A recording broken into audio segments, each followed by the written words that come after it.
Good Monday morning. I'm Joe Fryer. And I'm Savannah Sellers. Right now on Morning News Now. On assignment, Vice President Kamala Harris is in Central America this morning, kicking off in earnest her mission to address the root causes of the region's migration crisis. We're on the ground in Guatemala with her plan of attack. On the radar, the CDC is now eyeing a troubling rise in COVID hospitalizations among adolescents, despite the age group being eligible for Pfizer's shot. We'll dig deeper into the agency's eye-opening new report as the deadline for the Biden administration's vaccine goal closes in. Scorcher. Millions of Americans are waking up this morning to yet another day of unbearably hot temperatures as a lengthy heat wave continues to ravage parts of the Midwest and the Northeast with record-breaking pre-summer temperatures. Our own meteorologist Bill Cairns is with us as always to give some insight on when we'll see that much-needed cool down.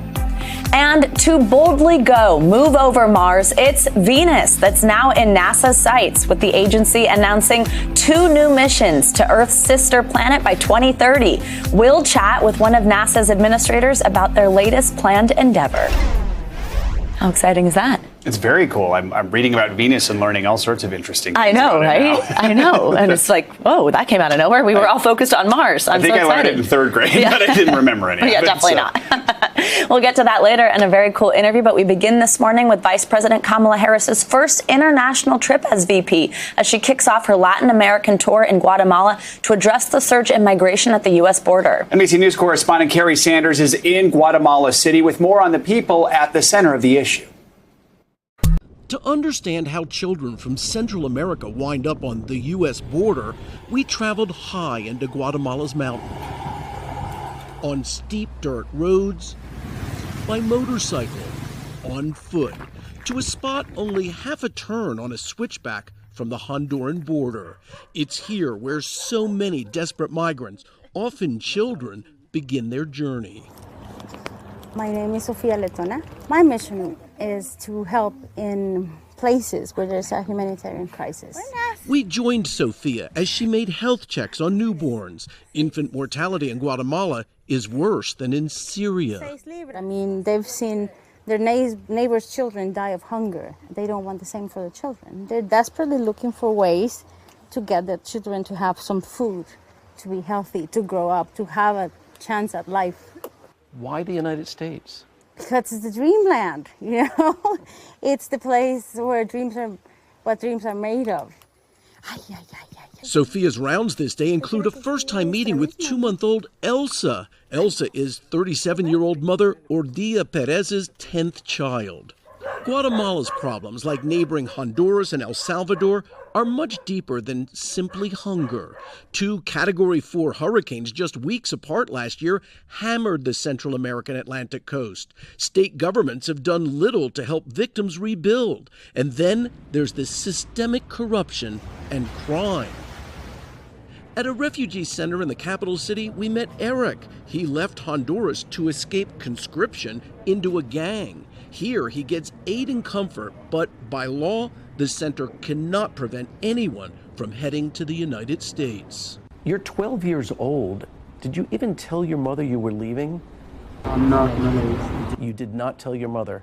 I called his grandfather in Atlanta, who told me he crossed into the United States without documentation and now lives in Atlanta. Eric tells me he wants to live with his grandfather and to work to send money back to his family still in Honduras. Remember, Eric is only 12 years old. Are you going to make it? Yo creo que sí. That's a yes.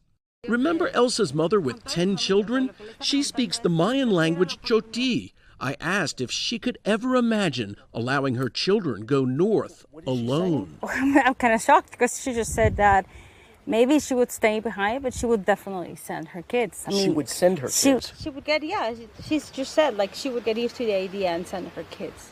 It's estimated more than 30 people here in Guatemala a day, about the size of the average American classroom, head north to the U.S. border.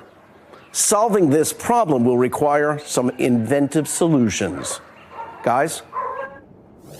Let's bring in Sergio Gonzalez now. He's the executive director of the Immigration Hub, a group of former government officials and advocates focused on immigration policy. Good morning. Thank you so much for being here. So now, before joining the Immigration Hub, though, you served as senior policy advisor to then U.S. Senator Kamala Harris.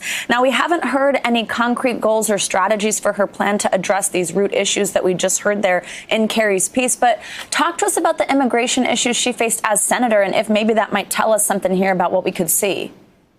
Well, actually, I believe that she has released some of her priorities for advancing opportunity in the region and addressing some of the major challenges that were just featured in your piece. First of all, I really appreciate the fact that you all did this interview on the ground to actually explore the reasons that people are leaving. When Kamala Harris was senator, she always understood that people don't just wake up one day and decide to send their children hundreds of miles north, but they do so because there's really desperate circumstances. And she was one of the first senators to do oversight on the policy of separating families from kids by the Trump administration. She was also one of the first senators to do a lot of investigations and oversight work on a lot of the anti-immigrant policies of the Trump administration.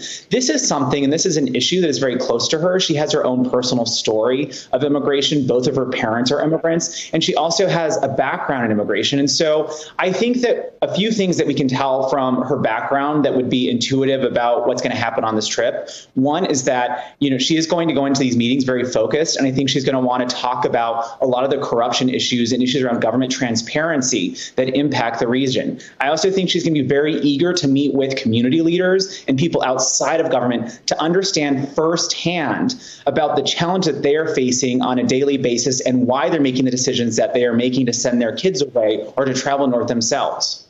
So you just mentioned corruption. I know that we're also expecting to hear more on smuggling, trafficking, all these types of things. Do you think that these new measures will accurately address the root of the problem and make things look different on our border here?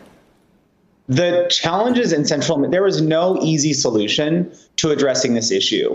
So what there needs to be, and I believe what the vice president has laid out, is a short-term, midterm, and long-term plan. And initially, what they're doing is laying out announcements to demonstrate, first of all, that there is a foreign policy shift here from the prior administration. Let's remember that President Trump started his campaign for White House by calling Mexican nationals rapists and criminals. And so, first of all, this is a very different approach to the region. Also, in terms of policy, they're starting to sort of announce things that give people hope, like expanding opportunity, building partnerships with businesses. And so to answer your question on corruption, this is definitely a challenge that has to be tackled, but that's something that happens over time. And I believe that the vice president is going to go into these meetings with questions around what these governments are doing related to human rights abuses, labor protections, and transparency and ethics, and also things that she wants to get out of those meetings.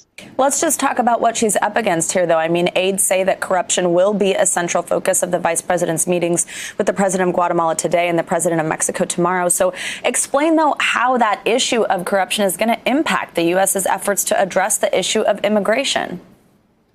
There is no doubt that in order to actually get a hold on this issue, that the U.S. will have to deal with and address the corruption in the region. But I do think that a very good start to this is meeting with community leaders and people who are working in these societies to actually combat that corruption. And so one of the first calls that the vice president had was with justice sector leaders in Guatemala. She's going to be meeting with more community activists in the region during that time. And so then I think there's going to be additional calls from the government to expand certain protections for labor, to address some of the human rights abuse issues in the region. And I believe that this is going to actually hopefully make some progress in addressing these things going forward.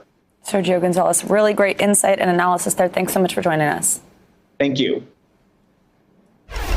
President Biden is also set to take his long-awaited first foreign trip this week. He'll head to Europe for the G7 summit, meeting with many key U.S. allies. NBC News White House correspondent Mike Memoli joins us now. So, Mike, first of all, President Biden wrote an op-ed in the Washington Post laying out his vision for this first trip. What all did he have to say?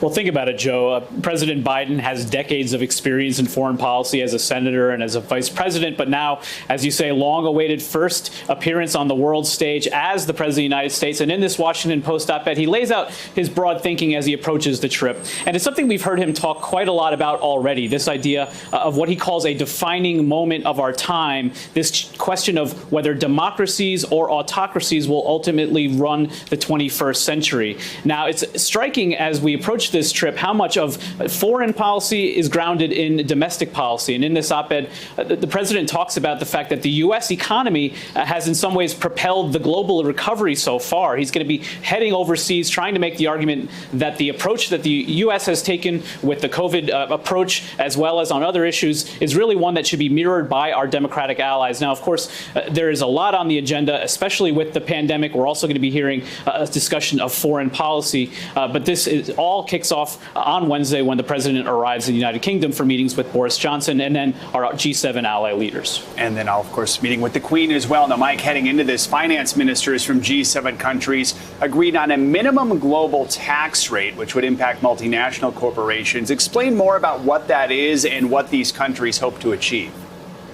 Yeah, this is a big deal, Joe, but it's not a done deal just yet. We've talked a lot in the context of Biden's proposals on the domestic economy here, his infrastructure plan, about what would be a minimum tax for corporations. What these G7 leaders have agreed to in principle is to move forward with a global minimum tax of 15% that would require all companies, multinational companies, it's the rule of the day here, to pay a minimum of 15% to try to bring some equity here and to try to avoid a situation where some countries become tax havens and gain an unfair advantage over other countries. And so this is an agreement in principle, but one that has to be bought in by other major economies as well. The G20 finance ministers will be meeting in Venice next month to try to see if there's broader support from this among a broader coalition of nations. And Mike, we know as part of this trip next week, President Biden is also set to meet with Russian President Vladimir Putin. What is the Biden administration saying about that meeting, especially in light of these recent ransomware and cyber attacks? Yeah, the White House officials have been a little bit on the defensive about this meeting in light of the fact that we're still seeing Russian aggression, especially in this cyber arena. Why would you meet with President Putin when it's clear that they are still engaging in hostilities? The White House saying this meeting is not a reward of any kind. In fact, as Biden himself writes in that Washington Post op-ed, there will be no doubt about the resolve of the United States to defend our democratic principles in this meeting. The White House making it clear, of course, that issues like cyber, like the continued aggression against Ukraine, will be at the top of the agenda. And as one White House official put it to me last week, there is no better spokesperson for U.S. values than President Biden, and he will bring those directly into this meeting with President Putin. Busy couple weeks ahead. Mike Memoli, thank you so much. While the United States continues to trend in the right direction with new COVID-19 infections, doctors are now seeing a concerning rise of kids in the hospital with the virus. The CDC says the number of hospitalizations among kids 12 to 17 has been rising since March. That age group has been eligible for the Pfizer COVID vaccine for almost a month now. NBC News Now correspondent Isa Gutierrez is following the latest on the pandemic this morning. Isa, good morning. So, the CDC's director says she's deeply concerned about this rise in hospitalizations among young people. What have doctors been seeing over the past few months, and do you have any clue what's going on here? Good morning, Savannah. That's right. So the CDC says that COVID hospitalizations among teens actually peaked back in early January. We then saw them go down by March, and then after March, in recent months, they've actually gone back up. So the CDC also released numbers recently on those teen hospitalizations.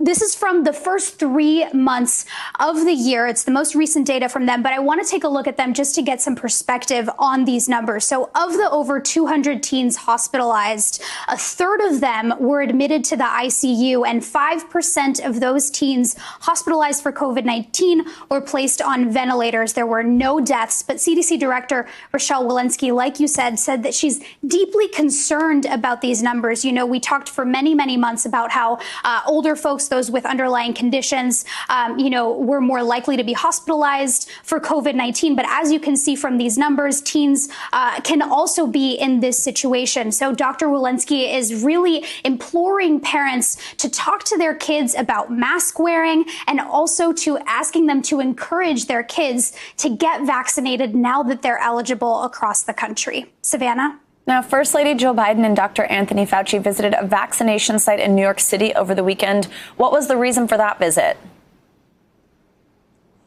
Yeah, Savannah. So they visited the Abyssinian Baptist Church in New York City's Harlem neighborhood. They went there specifically because they wanted to show their appreciation for, but also emphasize the importance of these community locations in the vaccination effort. Take a listen.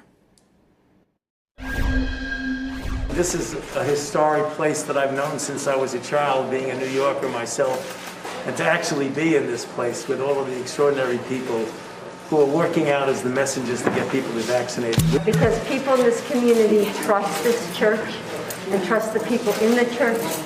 And that's how we're going to do it, through the faith community, to reach out to their congregation, their flocks, and say, come forward and be healthy.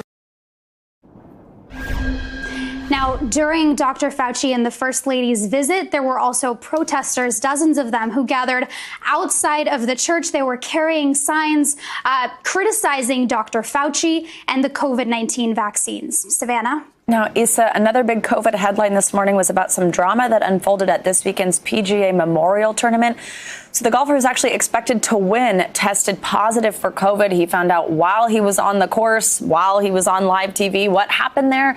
And what do we think this says about these large sporting events returning? I mean, I know there's many big golf tournaments coming up. What's this mean? Yeah, so Savannah, it's Jon Rahm. He's the world's third best golfer. He was just finishing up the third round of the tournament when he, like you said, on the course was told that he had tested positive for COVID-19. We could see him live on air in those moments, bursting into tears, covering his face with his hands and going down almost to his knees and then walking off the course defeated. The PGA Tour moments later announced their decision to have him withdraw from the competition because of this. He had tested negative every day leading up until this point, and then he tested positive on Friday after the second round, after being in close contact with someone who had had COVID-19. Now, as far as how this will affect sports as a whole, the PGA Tour said that of their 50 events that they've had since after the shutdown last year, they've only had 4 positive tests, including Jon Rahm's. And I also have to say golf, tournaments are outdoors, as are many other sports, events. I was just at the Yankees game on Friday, and there are also designated sections for people who have been vaccinated. So sports teams, leagues are really trying to make fans feel some sense of normalcy while also keeping them as safe as possible. Savannah? All right, Issa, thank you so much. Let's bring in NBC News medical contributor, Dr. Natalie Azar. So, Dr. Azar, first I want to talk about that rise in hospitalizations among teens. How concerning should this be for parents, and what do you think is behind it? Well, good morning, Joe. I've been trying for a number of months, as I think many experts have, to sort of dispel the narrative that we started last year, that pediatrics or kids were not in as much danger and weren't at risk as much risk as adults for severe disease. What we know, Joe, is that kids unfortunately can get very sick. We already have over 300 deaths from COVID-19 amongst the pediatric group. And if you compare it to the prior flu season, 2019 to 2020, we only had about 200 deaths. So it can be quite severe in children. Children do get long COVID, and they do get multisystem inflammatory syndrome. The theory as to why this is happening, it very likely has to do with variants, and simply because as older folks, as adults and older adults are getting vaccinated, the virus is going to find a susceptible host, and that person will be someone who is not vaccinated. Well, we're talking about kids. New York State is looking to lift its mask mandate in schools. They actually sent a letter to the CDC requesting updated guidance on indoor mask rules, saying they're ready to get rid of the requirement. Do you think it's time, maybe even next fall, or do you think at this point we don't know enough and kids should continue wearing those masks in schools? So it's difficult, Joe. I think, in the letter, I think what was, the purpose of the letter was essentially to align what was happening in camps with what is happening in schools, meaning that, the CDC released specific guidance for camps, where masking was essentially not mandated either indoors or outdoors. But in schools, of course, it's still requested, or I should say recommended, that to the best of children's ability, they should remain masked. My personal opinion is this: if you have a mixed group, that is half the kids vaccinated, half the kids unvaccinated, presumably teachers and staff will be fully vaccinated. But if you're indoors, potentially in small quarters that are poorly ventilated, masks still play an essential role in this idea of a layered mitigation strategy. So we'll see what happens in the fall. To me, putting the mask on the kids is just one extra layer of protection, Joe. And of course, we do have the summer to maybe sort of evaluate and see where things end up. So, Dr. Azar, thank you so much as always. Appreciate it. Two people have been arrested in connection with a fatal shooting of a child after a road rage incident on a California freeway. Authorities say 6-year-old Aiden Leos was being driven to kindergarten by his mother when a person in another vehicle opened fire on the car. There had been a road rage incident involving Aiden's mother and another motorist prior to the shooting. The California Highway Patrol said 24-year-old Aries Marcus Anthony and 23-year-old Lee Wynn had been arrested, and the two were expected to be charged with murder. You'd think it was the middle of summer as a heat wave sweeps across parts of the country. Many cities in the Midwest and Northeast are seeing record-setting temperatures, while out west, a dire drought is forcing some to conserve water. NBC News correspondent Kathy Park joins us now from Boston with more. Kathy, good morning. Across the country, a pre-summer heat wave, scorching folks from the Midwest to the Northeast. For some, the record-setting temperatures climbing too fast, too soon. I'd say this is more like July 4th. And we're about a month early. The intense heat and humidity baking Boston for at least 4 days, going from uncomfortable to dangerous. The mayor declaring a heat emergency and opening cooling centers. In New York, temperatures in Central Park hit 90 degrees for the first time this year. And in anticipation of the high heat today, schools in Connecticut and Massachusetts are closing early. In Minnesota, where some spots flirted with triple digits this weekend, energy experts offering tips to help keep electric bills from climbing. If you got appliances, the dishwasher, washing machine, dryer, only run them with full loads and run them at night when that heat has dissipated. And more extreme weather out west. A drought is worsening in Utah, where residents are trying to conserve water by turning off sprinklers at least once a week, taking shorter showers, and fixing leaky faucets. Back east, a preview of summer with millions sweltering in historic highs, but some still seeing the bright side after the long pandemic lockdown. Just being outside without masks right now is fantastic, which is great.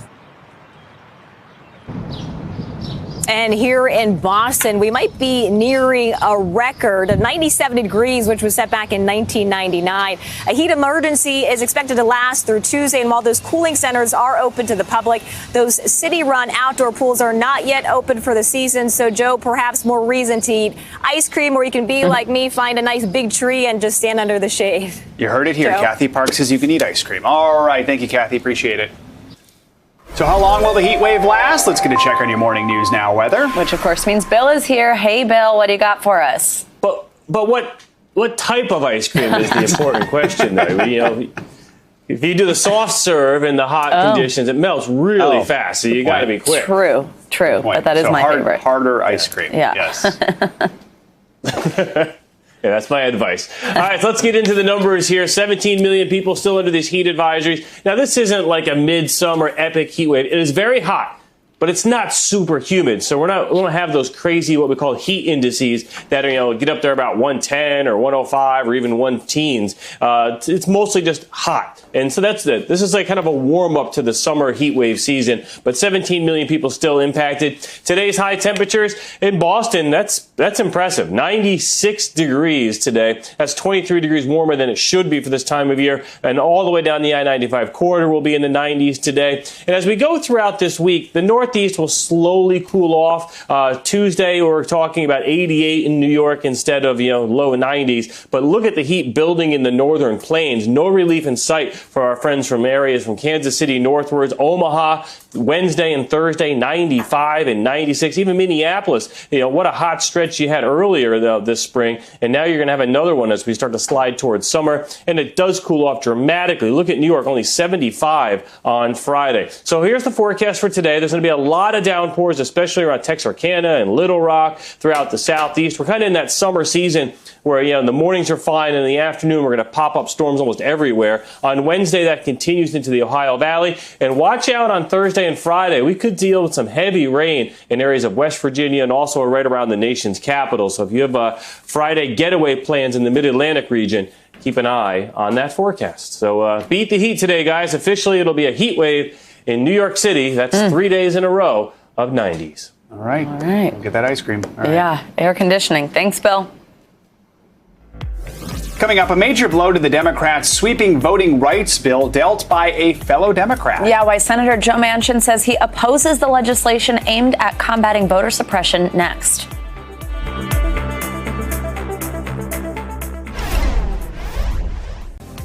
Let's take a look at what's making news around the world this morning. Claudio Lavanga is with us from Rome. Hi, Claudio. Good morning. Good morning, Savannah. Well, more than 30 people were killed after two passenger trains collided in southern Pakistan. Authorities there said that one of the trains derailed, landed on the other track, and it crashed against the other train coming from the opposite side that was full of passengers. This is only the latest, the last of a series of deadly train accidents in Pakistan in recent years. And on Sunday, Pope Francis said he felt pain and sorrow for the discovery of the remains of more than 200 children at a former church-run school in Canada. Now, these words were short of an apology that many in Canada, not only the indigenous communities, were hoping for. And Italian authorities warned that in 2020, 41 tourists were handed fines of up to $3,000 after they were found with bags of fine sand or seashells or beach rocks in their luggage while they were trying to leave the beautiful island of Sardinia. A warning to all the Americans wanting to holiday in Sardinia this year. If you walk on a beach in Sardinia, you see a seashell, leave it there. But if you do pick it up, listen to it. And it's not the sound of the ocean you're going to hear. It's the police sirens. What if, the sand just gets in your pockets of your swimsuit? Is that different? I think so. I think so? Yeah. What are people doing to bags of sand home? I mean, I get if you want to collect some seashells, but that's just kind of bizarre. All right. Thank you, Claudio. Thanks. Today starts a new legislative session in Congress. Democrats will work to pass an array of bills from the Paycheck Fairness Act, possible gun rights legislation, and the Equality Act. This weekend, voting rights has taken center stage. Senator Joe Manchin has come out against the For the People Act, effectively killing progressive signature legislation. He does support the John Lewis Voting Rights Act. NBC News senior political reporter Jane Tim joins us now to talk about all this, what the differences are there. Jane, good morning. Thanks for being here. So let's start with the For the People Act. What's in that bill and what about it has pushed Senator Manchin to oppose it? Good morning, Savannah. Now, the For the People Act is huge. It's more than 800 pages long. So there's a lot in it, and that's kind of what Joe Manchin doesn't like. He doesn't like that it's huge and it's very partisan. It does not have a single Republican supporter of the bill. But crucially, it creates a federal floor of voting access. It says that everyone across the country should have the same basic access to things like early voting, mail voting. It makes it a little easier to get registered and stay on the voter registration rolls. So when we talk about all these different voting restrictions across the country, basically it would kneecap a lot of those bills by saying everyone gets the same basic access. And outside that, you can make it easier to vote, but you can't make it harder to vote. It also does things like banning partisan gerrymandering, campaign finance reform. It is, in some ways, a long list of Democratic wish lists. So then Senator Manchin did say, though, that he would support the John Lewis Voting Rights Act. So what about that is different from the For the People Act?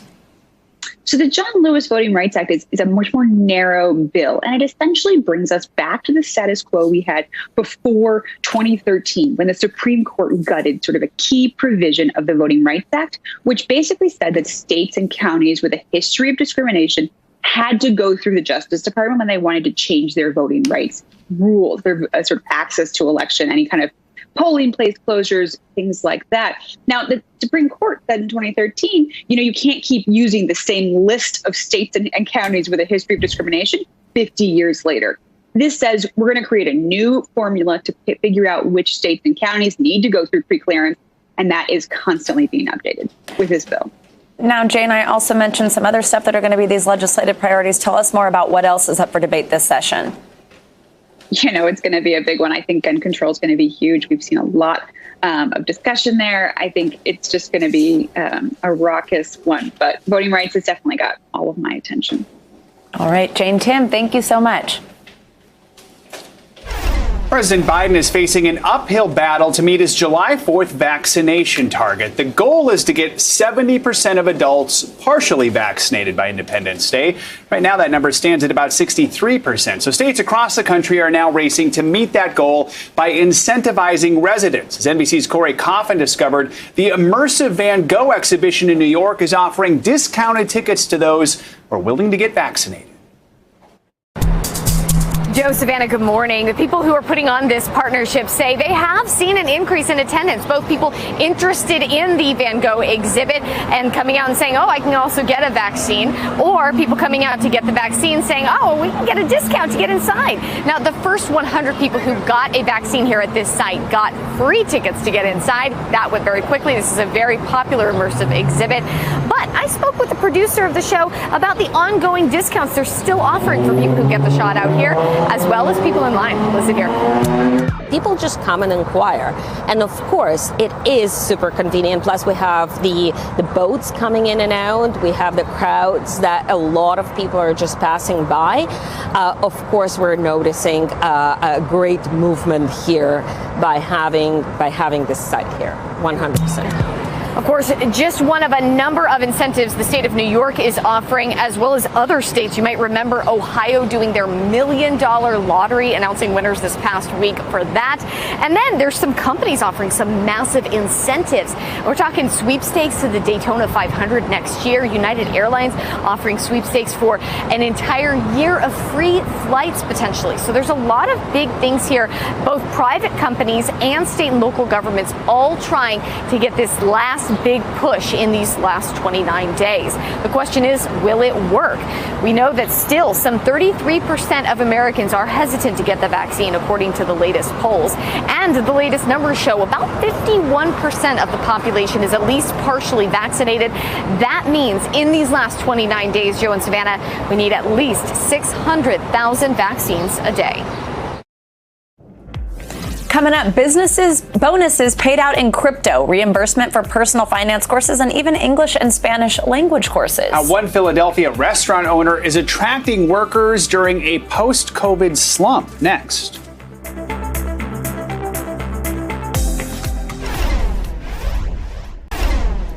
The San Francisco Giants took a giant step for Pride Month. On Saturday, the team wore pride flag colors on their uniforms and hats, the first time that's happened in Major League history. Typically, this kind of recognition for LGBTQ fans is reserved for the gift shop, but now it's on the field. A senior vice president for the team told the Washington Post that the Giants have thought about honoring Pride Month like this for a while. Uniform updates require approval from Major League Baseball and can take over a year. Nearly every ball club in the country does have like merchandise and usually has like a pride night and maybe someone who throws out a pitch. But first time I've seen something like this. I know I have my rainbow Minnesota Twins hat. Oh, nice. So. I was just going to ask, do you have any gear? Who your team? Twins hat, yeah. Thanks, Joe. Love it. A Philadelphia restaurant is taking a creative approach to attract applicants for their open positions. The incentives they're offering aren't too shabby. Spanish or English classes, a personal finance course, and bonuses paid out in crypto.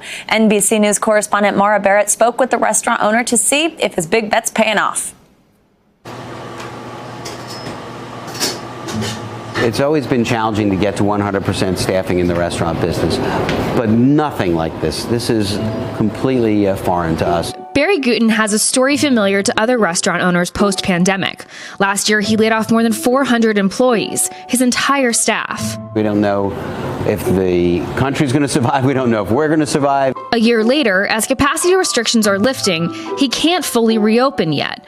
because of the latest shared struggle, bringing those employees back. Turnover in this industry is normal, but there were nearly 1 million unfilled jobs posted in March, more than any time in the last 2 decades except January 2019, and about 20% more than pre-pandemic levels. We've had to hire people at line level, and it's been very difficult. It's very difficult to get people in the kitchen and in the front of house and in hourly positions. So we've pulled out all the stops in trying to incentivize people to come get an application. Cash bonuses for referrals? Sure. But bonuses via cryptocurrency, reimbursement for personal finance courses, plus English and Spanish lessons are also on the list. These incentives are really unique. How did you even come up with these in the first place?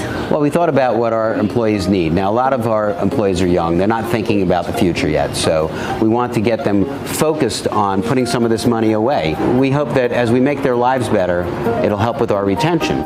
It's Maggie Furton's second day as a service assistant at Cuba Libre in Philadelphia. These are our empanadas. She plans on taking advantage of the incentives now that she's hired. It kind of seemed like, what's the catch, kind of? But it's like, because of course, just Spanish lessons alone is like, if that's for free, why not just do it? Because, I mean, that's the life skill that you're never gonna, nobody can ever take that away from you. We have a lot of recent immigrants, and we want to unlock their potential and advancement potential. And for our employees that don't speak Spanish, well, inherently, Cuba Libre is a bilingual concept. It's going to create a better cohesion, and it's going to help them in their life as they grow as well. The language lessons, an especially novel perk, as the Hispanic unemployment rate sits at 7.3%. Higher than the national rate at 5.8%. Business owners hoping these incentives are more enticing than the added federal unemployment benefits. As it was really helpful when we all shut down and put everybody out of work, and this supported them, we think now it's a disincentive to coming back to work. And at least some people are staying out of work because they're being paid to do so. But starting this month, 25 states are eliminating those programs, arguing the extra support isn't needed anymore. And once those formerly unemployed go looking for a job, employers like Barry are ready. The reality of it is today that they can go out and get 10 jobs if they'd like because there's so many available. Coming up, California is preparing to end its mask mandate, but the decision is causing some confusion. Why workers in the state are now stuck asking the question, mask or no mask, up next.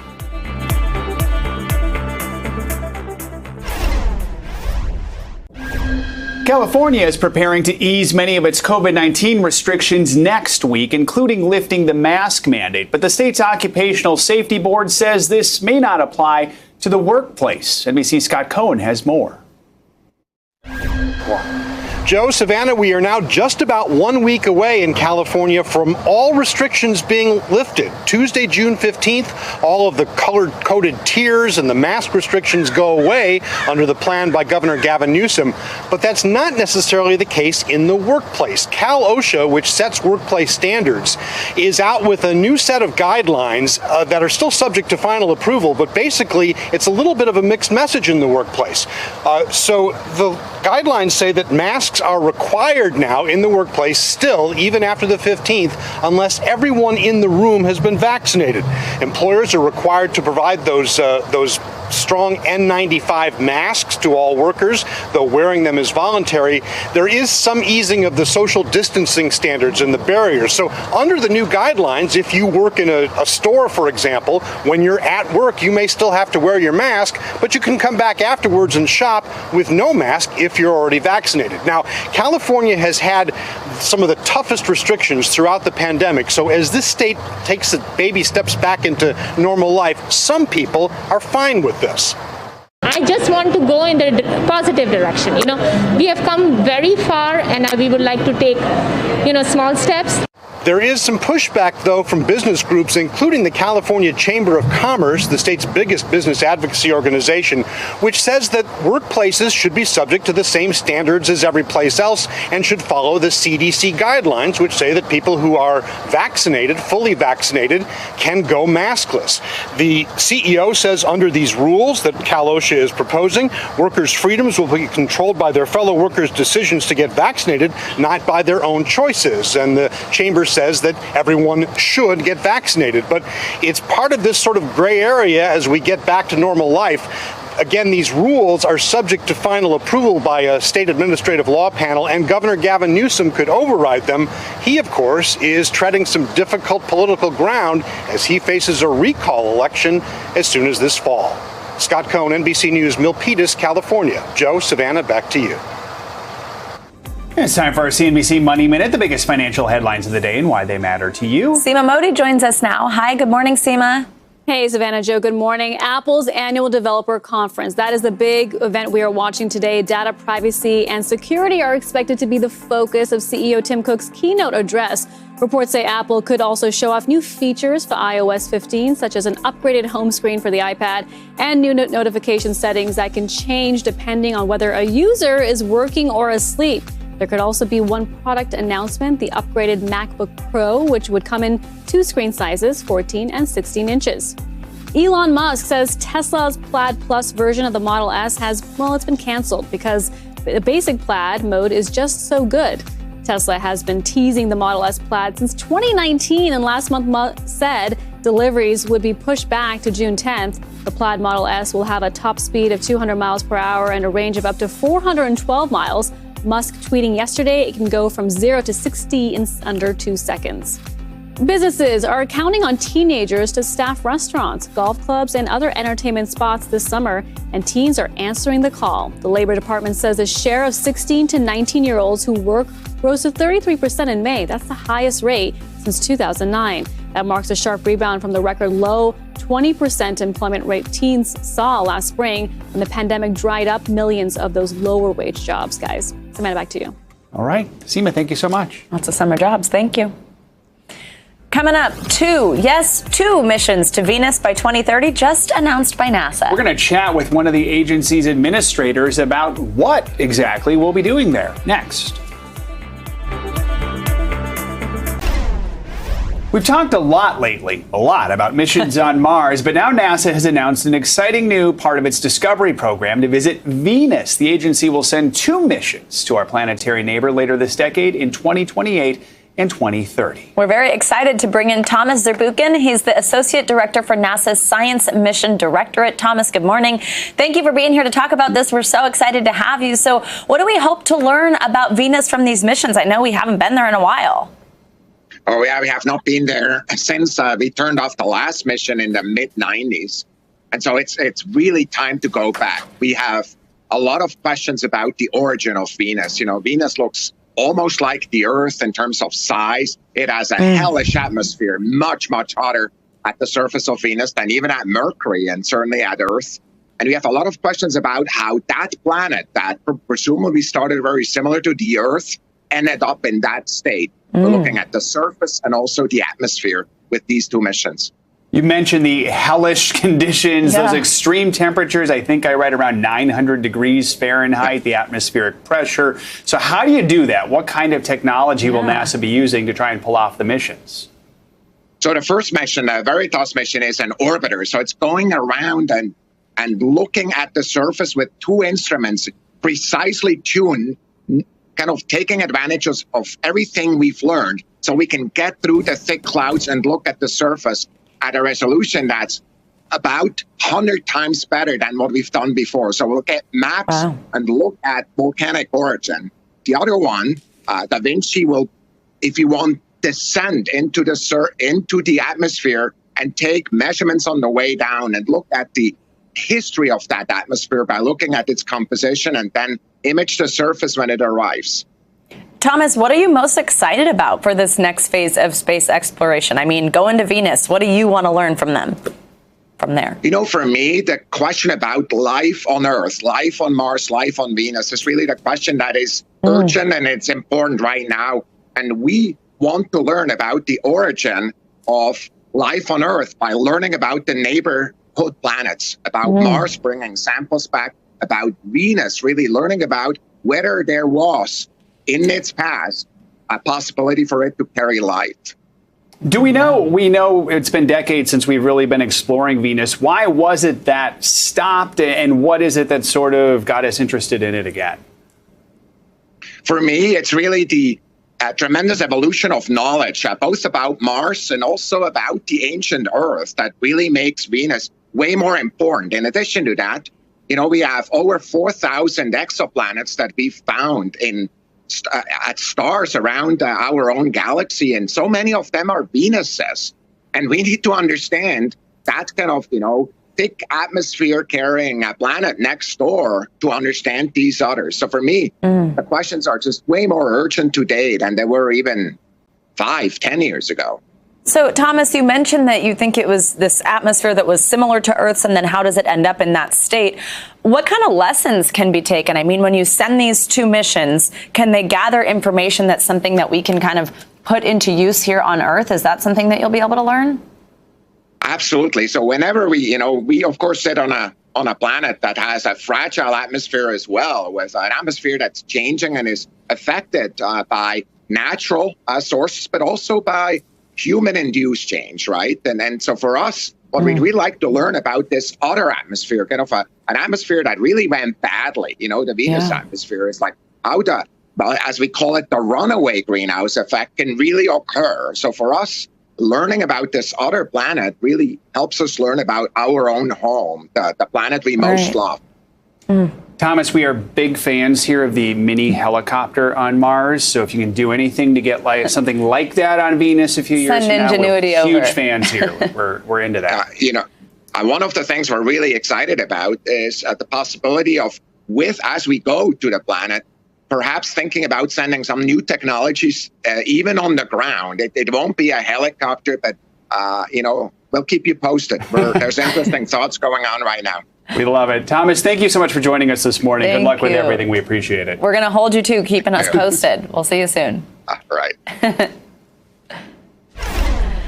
Turning to politics, Sunday morning shows often give us lots of Monday morning moments. Meet the Press covered a range of topics yesterday, from the rise in cyber attacks on U.S. institutions to Biden's thoughts on retaliating against Russia. Here's a look at the highlights and more with MTP moderator Chuck Todd. Good morning, Joe and Savannah. In this week's Meet the Press, we focused quite a bit of time on the ransomware cyber attacks that American companies are facing off with. Plus, we talked about negotiation over President Biden's infrastructure plan and the latest jobs report. Here are some of the most important answers from Meet the Press compressed. We've been talking about cyber for a long time, but finally the American public is starting to wake up the way when Russia attacked Ukraine. So I think we ought to do three things. One, we ought to put in place, and we've got bipartisan legislation to do this, to require that when companies get attacked, they notify the government. There is no requirement right now. Second, we do need international norms so that when cyber groups out of Russia, because they're not just attacking us, they shut down the Irish healthcare system, we need international norms. And third, we need to have more transparency. There's going to be a debate about whether these companies should pay ransomware, but there ought to be more transparency if a company does pay so we can go after the bad guys. I think to some extent, Chuck, you really have to treat Russia like it's virtually a criminal enterprise. They harbor criminals. They don't appreciate the rule of law or any kind of level of personal freedom. And I do think we have to push back when there's no penalty, there's no sanctions. It's hard to find who's doing it. Even when you can find where they are, we haven't really effectively sanctioned the countries that are protecting this kind of activity. It has to stop. Do you think there should be a law in the books that bans the payment of ransom? I mean, you may have to actually outlaw the ransom payments. Are you ready to go there? I would. I will say that, but I don't know that. I don't know whether Congress or the president is at that point, but I do think that we need to send this strong message that paying of ransomware only exacerbates and accelerates this problem. You are encouraging the bad actors when that happens. Do you think the president believes this stuff or is exploiting a chunk of your party into convincing them to believe it? You know, I really can't analyze whether he believes or not. I'm sure he believes that in a fair election he couldn't have possibly lost, and of course he had the ability to go to court and prove whether that election was fair or not. That the courts did not accept those ideas, and so we move forward, and we continue to move forward. I do think President Trump is an incredibly popular figure in our party, certainly in political figure in my state. I'd like to see him get focused on the 2022 elections.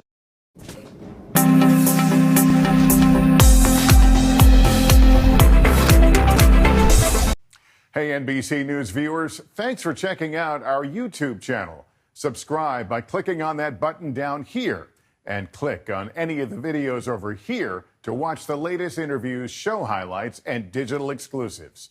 Thanks for watching.